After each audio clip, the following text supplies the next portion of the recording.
Yo, yo, yo, whoa, whoa, yeah, we're here. We're in.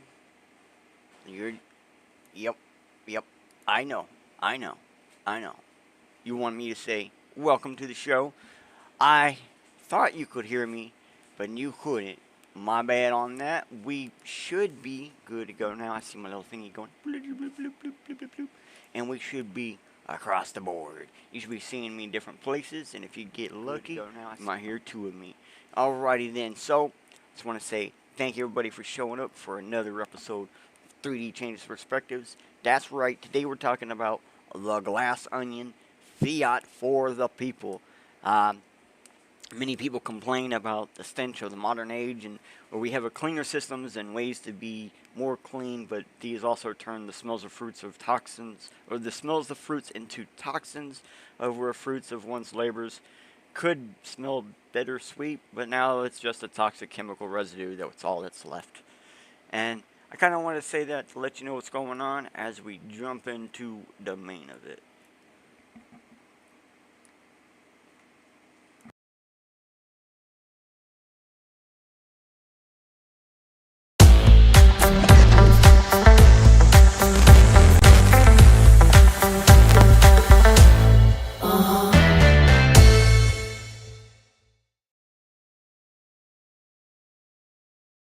Well, gosh darn, isn't that something? We are here, we're in, and I want to go ahead and thank our sponsor today, Shield Folio. That's right, they got some actually really great and awesome uh, new Shield Folios out. I don't know if you guys have been checking it. Go check it. Look, there's a QR on the screen right now. All you gotta do, scan that QR, go to Shield Folio, find them on Twitter, all sorts of different places to get them, and simply pick one up. Go ahead and it is one of those stone paper books that you can go ahead and put your information in, store your keys, all sorts of different things. They have now cards coming out soon, I think, or something. I don't know. It's been neat seeing all the stuff coming out. You're gonna love it. Give me 1 second while I get the chat set up. Are you seeing that? What? Hold on a second.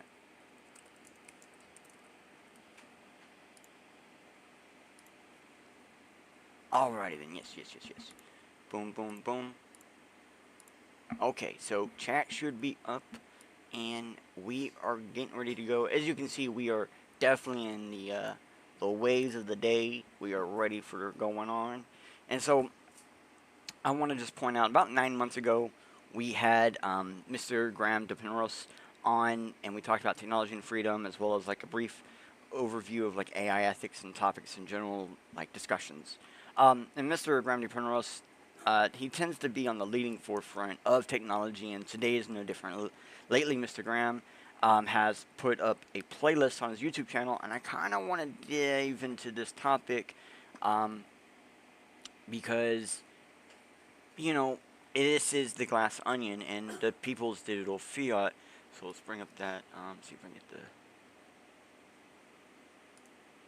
There we go, we got a main screen, and we are in. We are in like Flynn, as he would say. Okay, so right now on your screen you're going to see a QR at the top. At any point in time, right over there, you can just scan it, jump into the conversation wherever we're at. So right now we're looking at this playlist on his YouTube channel, and it is a heck of a list of information. The very first one is the introduction, and it just goes on and on. So I think yeah,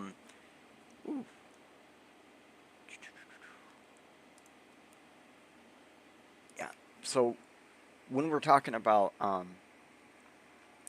what exactly is the glass onion, I wanted to do a bunch of like research. I did a lot of research where I was looking as if it was me. So I was on a browser with fresh history, no history whatsoever, and just doing searches for this stuff. And this ended up being a very difficult topic to find.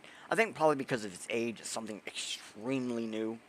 And so we really wanted to point this out because when you first start looking at these videos through this playlist, you're going to notice two things right off the bat. Okay?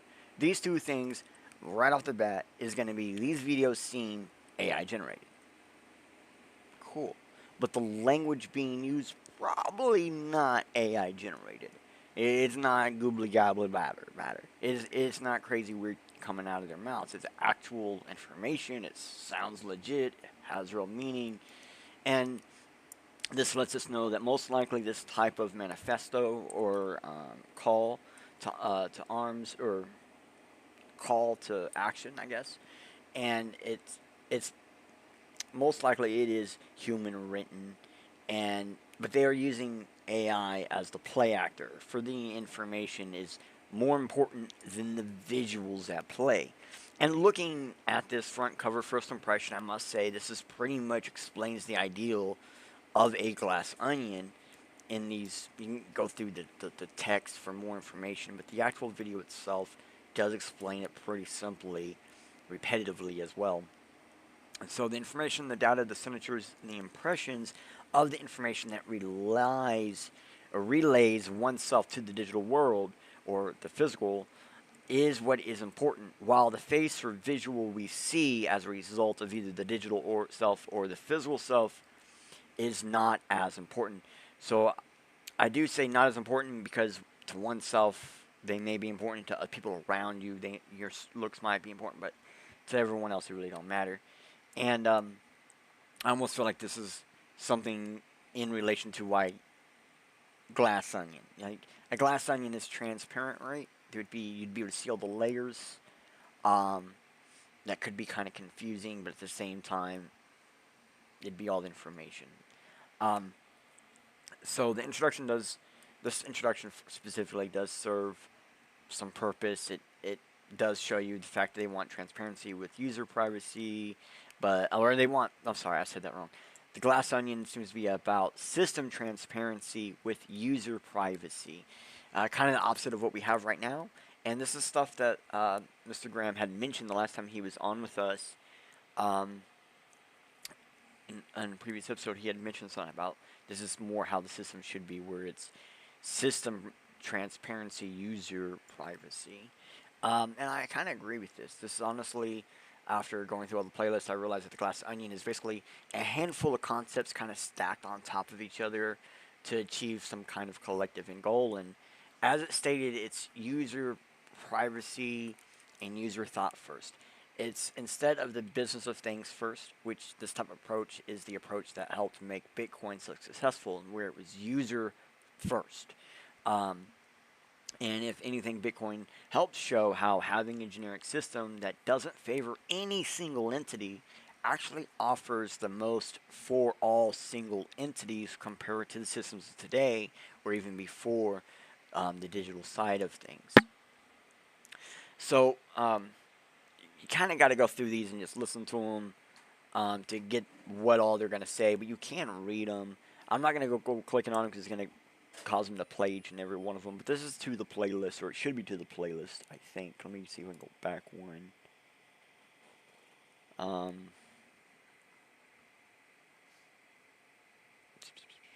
right, here. I'll make sure you get the playlist link, so you can catch all of them. I don't want you to miss nothing. Alright, so right over there, there you go. And so, if you're going to want to find these, you're going to want to find the glass onion on Twitter or wherever you're at, right? So here's Twitter's glass onion, pretty up front. And very quickly you'll see some of the videos from the playlist and some more information as well, as like you go through in here and you'll see like different things. But there's something from here specifically I want to highlight, so let's just go to it. It's this one right here. Of course, again, QR at the top, and it is by Graham Penrose himself. It says, "Let's just we discuss the context of the Penrose tabula rasa theory for the sensory web." I believe this is something that he actually brought up in one of the discussions last time we talked or something. I could have sworn it was the glass onion. What I mean by the tabula rasa theory, or his de Penrose tabula rasa theory, and this is for the sensory web. And the glass onion, he says, and then he mentions where we were just at, glass onion web 3. And the issue of veracity and traceability of data is protecting critical infrastructure and national security are not being considered by the pace of development of software architectures being deployed. And he's not wrong there, but it's like I do agree and don't agree. It's like yes and no. Because he's not wrong. It's absolutely what's going on. Um, I can't really. It's not even really much of. It's not even really a disagreement. It's just I don't know. It is true everything he's saying, but the sensory web thing is kind of what stood out to me. That's really what I wanted to bring up, and this is just how they turn robots into sensory capable objects. How can they do things? Well, if we observe the graph, you see it very quickly. They have different ways to interact with their environment. And if we looked up sensory web and human health, we'd find more about vibrations and interconnecting lattices of internal networks in our bodies working together in ways we barely understand. So, yeah, these are similar, but can a network or a web have sensory too? Or could we take sensory data to help organize and verify Oracle data? Now, that is probably the key here. I don't actually fully know. I'm assuming based on the information I've been given. Because if we look at the graph, we see ultrasonic radio, NFID or NFC, or RFID, NFC, magnetics, electric. Just like different ways for robots to see stuff around them. When you see the bigger ones, like magnetic, is going to be a bigger amplitude for information compared to, like it says here, like the displacement of velocity and motion. You know, it might have other sensors to help that one not be as important. The one right behind me, and still like but it's still needed because it's a fail-safe type feature. If one of the other ones go down, you have something else, and so there's at least two ways to handle every type of sensor around it needs, and you can see they all have something to play with something else, or they might back up something else. And so a sensory web, I would assume, is like this. It's some way for it to interact with what's going on around it. So this is an image I generated to try to see if maybe this is the type of thing we're talking about. So we have a cloud, we have an oracle eye. So you can see the eye is pointing in 4 directions. We just imagine it can move around, it can just point at stuff. It just allows things to interact back and forth. That oracle would be like your node, getting information to verify information. So you have a permissionless chain A, permissionless chain B, and C. You have 3 permissionless chains. So I don't know. It could be all the same chain. It doesn't really matter. We have a cloud up top as well. And so if we look at this and we think everything in front of us is public information libraries. And I know you might not think a cloud and a blockchain is libraries, but they both are data sets or databases that in turn we can take this status, meaning verify one with the other. So we're using them as libraries. Okay? So think of it like this. And again, all of this is public data. Nothing here is private. This is all public data. As just for an example of ideal of how this might work. You might have data publicly up in the cloud that you can obtain from your node. Then you go look into specific data sets in these different chains to verify that public data. And that is kind of one of the main points of the Glass Onion, is they're talking about storing data for verifications publicly in permissionless chains. So that is one of the whole things here, is that's how transparency with the system is. So instead of having a black box algorithm that's the AI that does all the stuff, okay, Twitter opened up their AI, right? Or they opened up their algorithm, so to speak. I think that's probably the better way to say it. Well, guess what? Glass Onion's saying all things should be like that, but it should be in something that's more permanent, so we can see its history. We don't ever have any way of being clouded. And I think that is what they mean by transparent system. So again, public data, going to the cloud, asking for data or getting data, and then go into the blockchains to verify that data. Now, the great thing when we do stuff like this is you can have faster byte return where you can just like ask it to check and just bring back a 1 or a 0. You don't have to actually do anything further. You can do a lot of things with this type of setup that would allow you to reduce file size, reduce traffic size, and having a network where you have a lot of the data moving around the same size and such. Well, Bitcoin's kind of proven that's a great way to get that's a really great way to hide things. It's a great privacy factor in the simplest fact that everything looks the same. But we don't really want that to be a big point. I just want to point out that perhaps this type of system could even make things faster online, literally by how it works. Just less that needs to go back and forth, and less that needs to be returned. So now let's go into... Now, I don't have links to those pictures. Those are just offline pictures. So here on LinkedIn, we have the Penrose Tabula Rasa theory by Mr. Graham Penrose. And you can see here, this was published last year. There's, I don't know, a bunch of ideals here. We're just going to kind of go... If you scroll down, when you look through it, we're going to see some quick information, and that's kind of what we want to look at.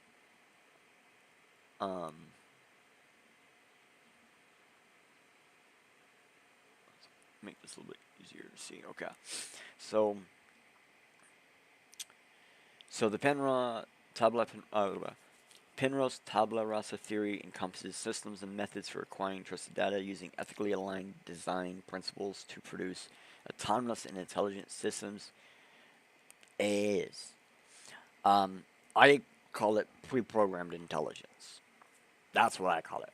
But he wants this to be understandable as autonomous as well. Pre-programmed doesn't always mean autonomous nor intelligent. So it's autonomous and intelligent systems. So training data sets for these systems stored on global permissionless blockchains. The theory presents a comprehensive framework for acquiring trusted data. So basically this is a standard of how to get things done, how to acquire trusted data, both encompassing the structured and unstructured data from the sensory web. The primary objective is to obtain unbiased training information and data sets and establish a source of truth for participants in the ecosystem. And this is achieved through a method of registering, maintaining, and maintaining an ecosystem of trusted devices and contributors in the Web3 environments. This is the people working with the people. This is Bitcoin system, like Bitcoin proof and IPFS proofs coming to being used for something even more. And if you go through here, he's got more information as we keep going. I'm going to start skipping through things like he is considering human rights, well-being, data agency, effectiveness of what's going on, the actual transparency, the accountability, awareness of misuse, competence, and there's a lot of considerations that he is really considering when building this theory for structuring how you get your data. Even going down to like he's saying here, like how to handle like device fingerprinting, is identifying and characterizing devices based on unique. It enables differences. So the theory encompasses various essential aspects of data management, including storage, retrieval, processing, manipulation, aggregation, and complication, and analytics. These components collectively contribute to the effective utilization of the data assets and facilitate informed decision making within the ecosystem. The major systems of the theory pertaining to this type of data. So this is some of this data, like device fingerprinting, is kind of more new, but something that even your web browsers are switching to. Considering the security, probably more here being considered than what any politician who's ever passed a law about any digital thing has ever passed. More is being considered in this theory and concept of how to structure your information. Also, like you're saying, how to structure how you mess with that information and how you deal with information, what you do with it afterwards. Um, so as you can see, these are simplified setups, and I'm not actually going through and reading all of the stuff. I'm kind of showing it to you.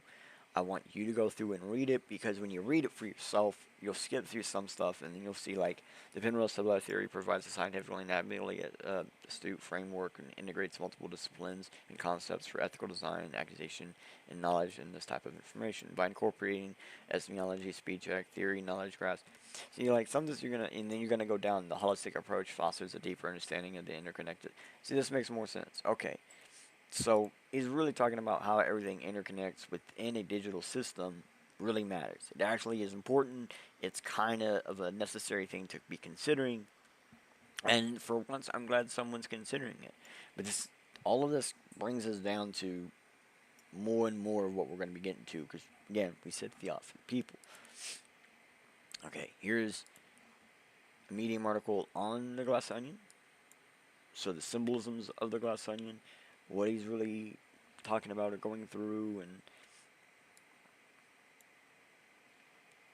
so big tech's migration to Web 3 and beyond. Basically, this is we're heading this way way anybody likes it, so why not be the thing and foundation that they're moving on is based on our stuff.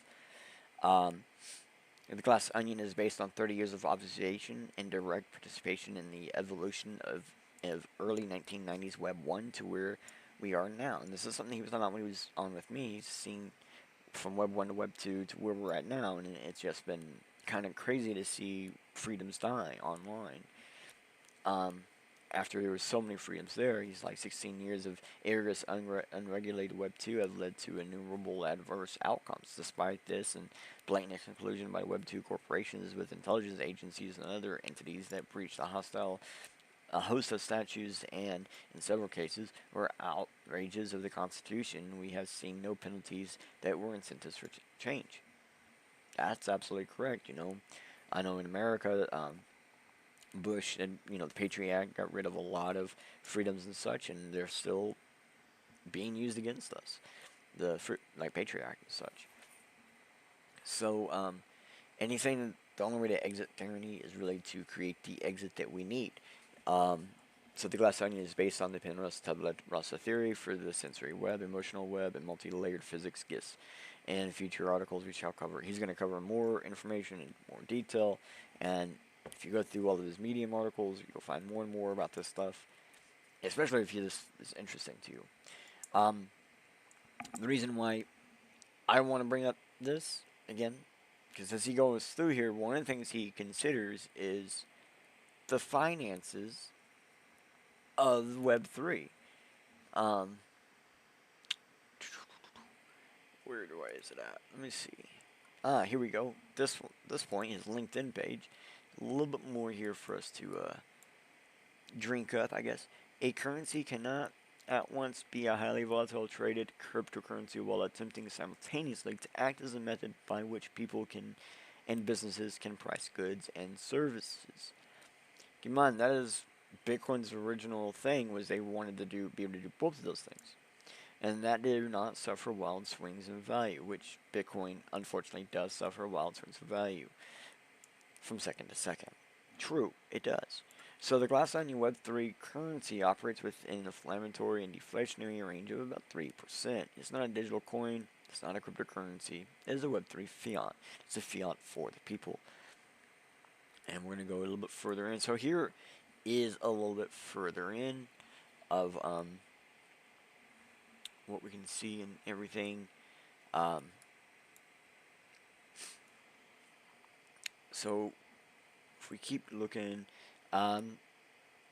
he's gonna kind of talk about how like CBDCs are a tyranny system, and they are, and it's been used over and over and over so far very quickly in the few years that it's been in existence, to just destroy lives. Like you've heard of the social index in China, right? CBDCs can punish perceived misbehavior by limiting and restricting an entire person's access to goods and services.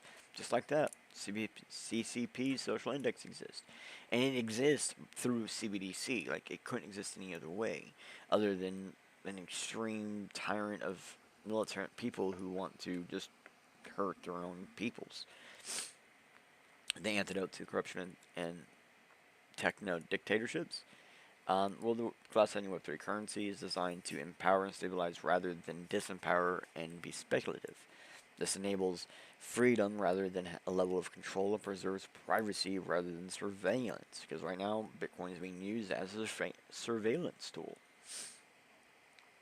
Tech is not neutral. Technology is not neutral. It is built for good or ill. CBDCs are designed for ill. The Glass Onion chooses good. The future is the Glass Onion. And when you listen to the videos, you hear a lot of stuff be like that. But it makes sense to keep it short and simple. It makes it straight to the point each and every sentence. CBDCs are designed for ill. The Glass Onion is designed for good. The future is the Glass Onion. Pretty simple.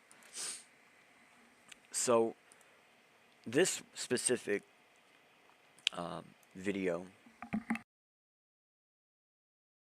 in the playlist, it actually talks about building on Solana.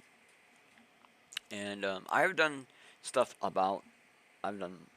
dives and stuff into Solana before, but this made me wonder, why is Solana the way to go? So remember I said in the descriptions, a lot of text. So, what underpins the answer is Web3 fiat. In later explainer videos, describe how Answer currency underpinning the Glass Onion ecosystem is not algorithmic, not a stablecoin, not pegged to the fiat or value of fiat basket or fiat currencies, not pegged to an ETF or a basket ETF, not pegged to any commodities. The Glass Onion is an on-ramp for depositing funds into the Glass Onion ecosystem to purchase goods, pay for services, and within apps. Off-ramp will facilitate and withdraw the Answer funds to fiat of your choice. A very clear Answer is not speculative cryptocurrency, will not be traded or centralized or decentralized exchanges. The Answer Glass Onion Web3 is the polar opposite of speculative high volatility. So basically, yeah, this kind of explains it pretty quickly. They want what gold-backed currency was, but in digital form is what I'm getting from here. And precious metal-backed systems, basically, if you have some form of digitally backed ecosystem, I can get how you could have less inflammatory and less deflammatory because there's nothing going in and out. If you've got countries borrowing each other's money, everybody is raising it's inflating everybody's money value, not helping anybody.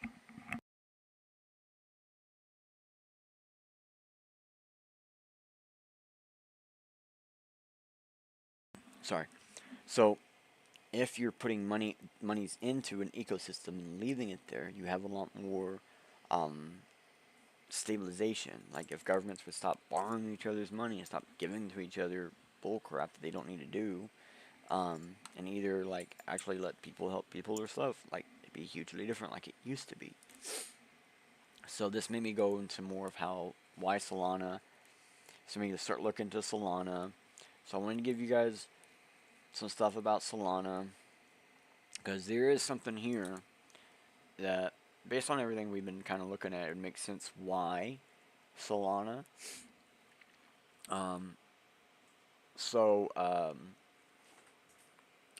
When we go,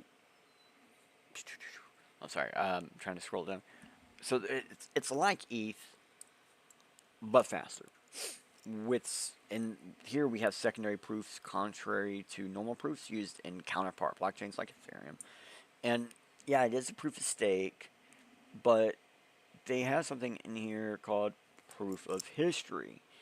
And because, again, proof of stake, yeah, it's done in history, and it is rare to see proof of stake with history intact. It's a much rarer sight to see nowadays. So I do wonder about its possible DAG connectivity, since DAGs is going to be a fairly faster system, and this is a very fast chain, and should be able to handle high demand services like DAGs. Because I think that'd be your most competitive setup right now, is getting a super fast chain with history to work with a DAG, because DAG can really mess up your history. As you can see, there is BFT tolerance, and that's your benzite faults. So there is some reliability and other factors going through this system. And again, it's like ETH but faster with dual proofing systems. Okay, cool. So I wanted to see, is answer anywhere? Like, normally we do dives, we dive in and see if we can find it. No, I can't. Okay, yeah. I found answer.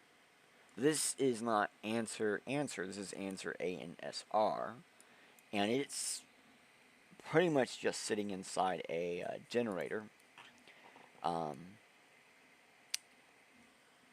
It was created, checked, and then finalized, and that was about it. And then I found this one, which is answer. Actually, it's all your questions answer. So again, I definitely don't think this one's it. And this one had some testing and such, but in the end, it seemed just like testing. Only 2 people hold it. Yeah. So I don't think the token answer that he's talking about for the glass onion has been created. Like, I don't think that's anything that we got to worry about yet, or at this point I can say perhaps it's not been made yet. The fiat for the people has not been created yet. And the best part about this concept is everything is based on permissionless ideals. So perhaps be one of the crazies to start things. I don't know. I really like this ideal because it's a type of like Digo man. And this is the future of things. I really do believe so. This is why not be a part of its creation instead of being stuck complaining about what comes, is how I'm looking at it. And I know this isn't really the ending you probably expected. I mean, but I don't think this is really done. To be honest, this is one of the hardest to find subjects, just because of how young the concept is, and the actual name is in a confusing state of situations. But I had to talk about it. I had to bring it up. I would love if we get Graham to show up either somewhere on Bitcoin Live Network, and maybe perhaps, like, I don't know, let us get some more information. I really like this entire ideal, and I think there's going to be more people who do too. Now, if you're wondering why Penrose, why Mr. Graham, why did we go to his YouTube playlist of this, and well, he might have a better answer for you than I can give you. This is from him. Why does Graham D. Penrose qualify to teach you about AI? This is his life. Go find out why. And don't have to worry about asking me. You can just find out from him. And yeah, and if that's not good enough, go back and check out our talk with him. He talked about it there too. This is just an insane topic to be able to cover, and I hope this strikes some thoughts amongst people out there. Again, here's the playlist, because I can see this is gonna move fast once it starts going into play. Once this hits play button and people start doing these things to make these things happen, it's gonna be pretty quickly after that. It's gonna be done, or it's gonna be, the thing happening. And like I said, why not join in instead of complaining when you don't and you're stuck in the other system or something? I don't know.